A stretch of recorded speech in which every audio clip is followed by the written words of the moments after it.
Good morning, কেমন আছেন সবাই? এই যে সকালে উঠে রান্নাটা বসিয়ে দিয়েছি। আজকের হাজব্যান্ড কলকাতা যাবে। আলু সেদ্ধ দিয়েছি, পটল ভাজা করছি, আর এই যে মাশরুমের তরকারি করব। মাশরুমটাকে কেটে ধুয়ে নিয়ে তারপরে লঙ্কা গুঁড়ো, হলুদ গুঁড়ো, জিরে গুঁড়ো, একটু লবণ, একটু মিষ্টি, একটু সর্ষের তেল মেখে রেখেছি। এই যে এখানে পেস্ট করে রেখেছি একটু কাজু বাদাম, টমেটো, 2-4টে কাঁচা লঙ্কা, আদা একসঙ্গে পেস্ট করে নিয়েছি। তেলের ওপরে একটু জিরে ফোড়ন দিয়ে দিলাম, তেলের ওপরে দিয়ে দিলাম। মশলাটাকে একটু কষিয়ে নেব। মাশরুমটাকে যখন মেখে রাখি তখন একটু লবণ দিয়েছিলাম, একটু সামান্য পরিমাণ লবণ দিলাম। মশলা থেকে এই যে তেলটা বেরিয়ে এসছে, মশলা থেকে তেল বেরিয়ে আসলে বুঝতে হবে যে মশলাটা কষানো হয়ে গেছে।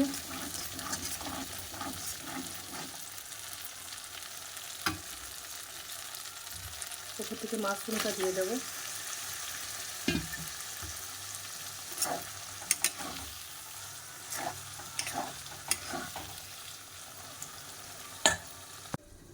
এইভাবে লো ফ্লেমে 10 মিনিট ঢাকা দিয়ে রেখেছিলাম। মাঝে মাঝে এসে নাড়াচাড়া দিই। আগে আমি আমার পদ্ধতিতে রান্না করতাম, এবারে মেয়ে স্টাইলে রান্না করেছি।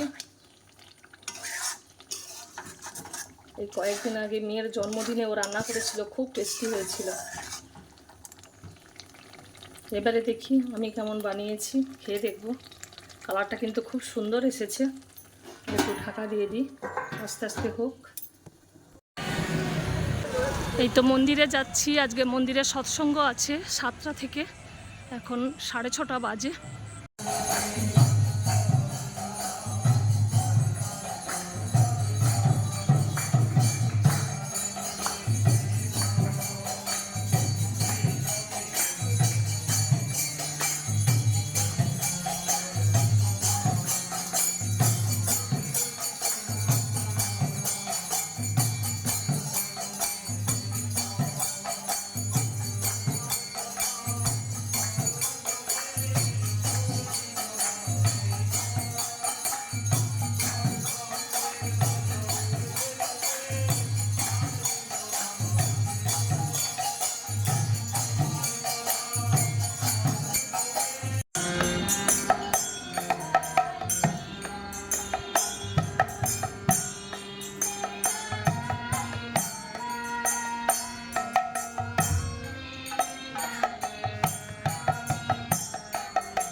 Vande